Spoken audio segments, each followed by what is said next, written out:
Good evening from New York. I'm Chris Hayes. It was a chaotic and oddly violent day on Capitol Hill, where Republicans' dysfunction, stunts, and anger are becoming more and more extreme. Now, ironically, this all happened amidst what should be a real success for House Republicans.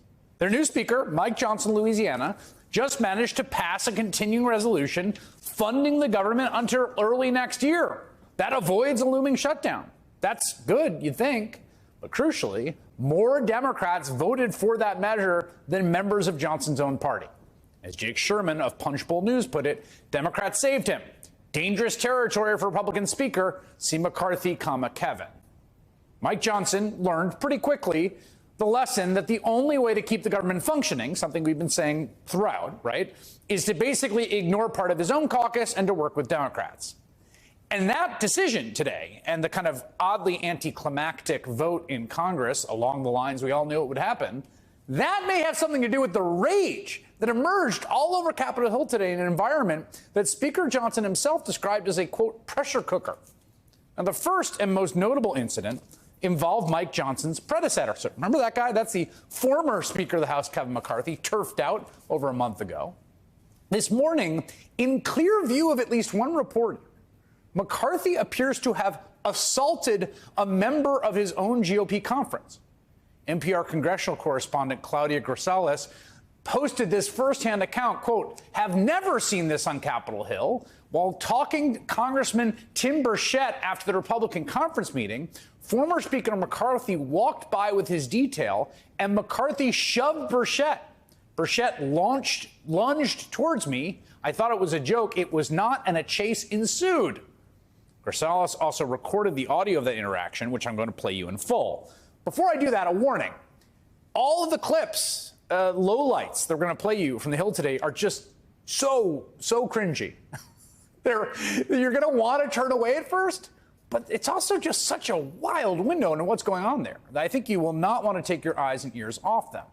So this is what happened when Kevin McCarthy exited that meeting and encountered Tim Burchett of Tennessee in the hallway.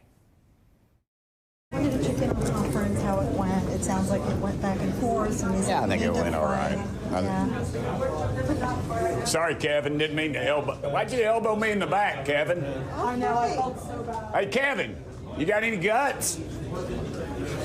Jerk. Has he done that before? No. Huh. That's a new I'm going to move. talk to him.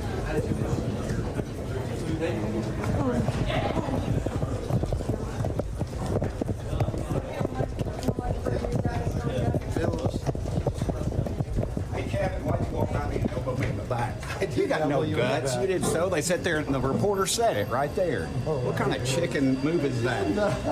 You're pathetic, man. You are so pathetic.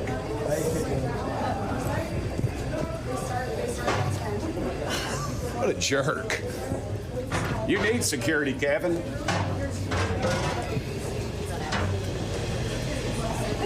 Anyway. Short while later, Burchett explained that what happened in more detail, telling reporters he believed the assault was intentional. I was standing in the hall doing an interview with her, and Kevin McCarthy walked by and elbowed me in the kidneys as he walked by.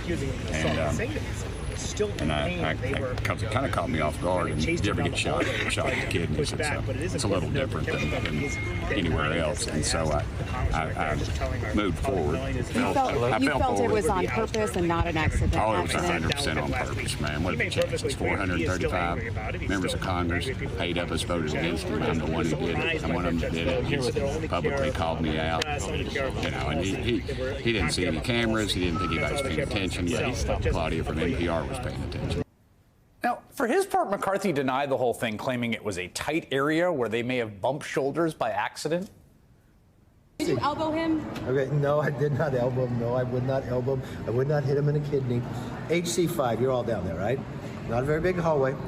So I'm walking out. You could talk to Bruce Westerman, because I actually called him after you guys reported something. I said, did I hit somebody?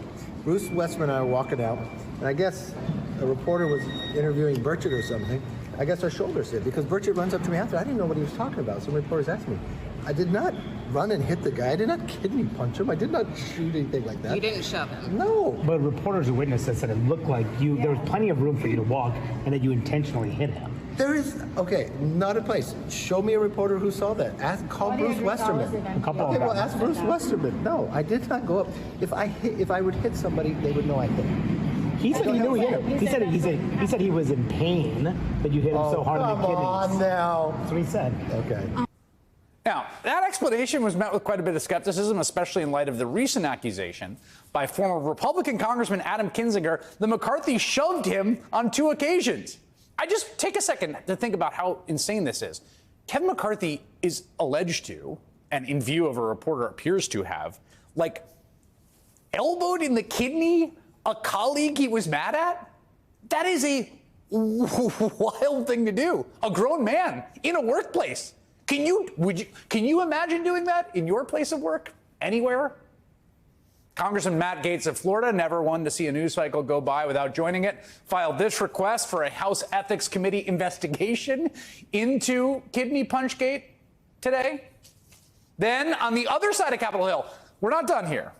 We almost saw another confrontation come to blows. This one took place in the middle of a Health, Education, Labor, and Pension Committee hearing when Republican Senator Markwayne Mullin of Oklahoma brought up his online beef with the witness. The president of Teamsters Labor Union, Sean O'Brien, and Chairman Bernie Sanders had to step in. Pretends like he's self-made. What a clown. Fraud. Always has been, always will be. Quit the tough guy act in these Senate hearings. You know where to find me. Any place, anytime, cowboy. Sir, this is a time, this is a place. If you want to run your mouth, we can be 2 consenting adults. We can finish it here. Okay, that's fine. Perfect. You want to do it now? I'd love to do it right now. Well, stand your butt up then. You stand your butt up. Oh, hold on. Big guy. Oh, stop it. Is that your solution every problem? No, sit down. Oh, you're a clown. Sit down. Look at you. You're a United States Senator. Sit down. Active. Oh, okay. Sit down, please. You're a United States Senator. Sit down. Sit down. You're a United States Senator. That senator, by the way, former mixed martial arts fighter, refused to back down. He kept trying to set a place and time for the physical altercation between the 2 men. You said anytime, any place. What's your question? Accept the challenge. What challenge? You said anytime, any place. I'm accepting yours, so why don't you come What back? challenge? What challenge are you talking April about? 30th. How about we do it for a charity at the Smoking Guns in Tulsa, Oklahoma? No, we're not going to be what was the talking about challenge? physical confrontations here. You want to fight me? What'd you say by anytime, any place? Let's have coffee, discuss our differences. Oh, that's what you said. Yeah, that's right, exactly. All right, well, let's sit down and have coffee. Let's I'd do love it. to. All right. I'd love to. But It's funny how you're backing out. Okay. I don't back on anything. You did. You're the one. You're a 100. Senator- Should be the most influential people in this country making changes. Senator You're Haslund- focused on. Okay. You're Thank focused you. on Why did you- debate that's not Why even did you relevant. keep texting You're an me and they got embarrassment. When he was asked about the wisdom of using violence to solve a dispute, Mullin pointed to the long history of fighting in the nation's capital. Yeah, but what about, I mean, just the idea that fighting as a way to solve a problem, is that kind of, are you concerned that that's the way the conversation is happening here on Capitol Hill?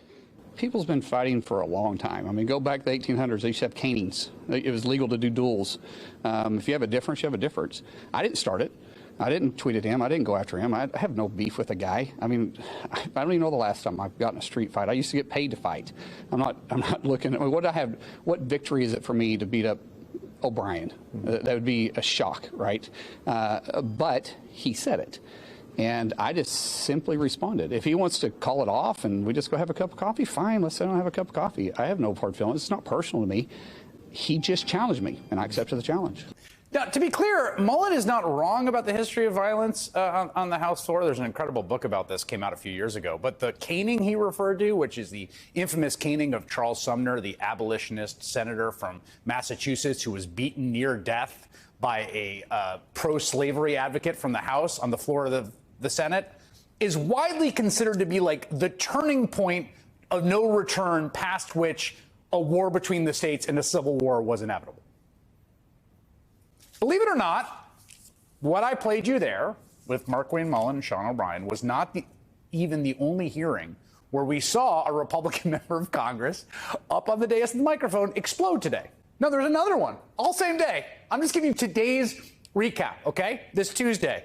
House Oversight Committee Chairman James Comer could not contain his anger when he was confronted by Democratic Congressman Jared Moskowitz about a report that Comer made a $200,000 business deal with his brother. Now, that comes amidst Comer's accusations about President Biden's business dealing with his own brother James when, crucially, Biden was out of office. Never loaned my brother money, don't have an LLC. But you and Goldman, who is Mr. Trust Fund, continue to try to reclaiming my time. No, I'm not going to give you your time back. We can stop the clock. You all continue to. You look like a Smurf here, just going around and all this stuff. Now, listen, Mr. Chairman, I'm going to tell you something. Hold on. If we're not on time, we spew disinformation. You have gone on TV and said the president did something illegal. You're doing stuff with your brother. The American people have the same questions. Why should they believe you? Why should they believe you? Why should they believe you? There's a different rule for the president. There's a different rule for you. Why should they believe what you're saying, Mr. Chairman? Why? Now, all this is kind of the ridiculousness we've come to expect from Republican members of this conference. On a deeper level, though, these incidents really highlight the fact that the Republican Party, Congressional Republican Party specifically, don't have really a unifying governing vision. There's no project they're engaged in other than, like, being the Praetorian Guard for Donald Trump's takeover of the U.S. government. But there's no project they're doing together. There's nothing that really binds them together. Crucially, also, this is a reminder that it is the party whose de facto leader endorses, cultivates political violence, the rhetoric that led to a violent coup on the Capitol. He makes, like, cute jokes about it when Nancy Pelosi's husband gets savagely assaulted. That's like a punchline for him. That's the political movement that they're part of. So it's disconcerting to see members of that party actually assaulting, apparently, other members of Congress less than 3 years later.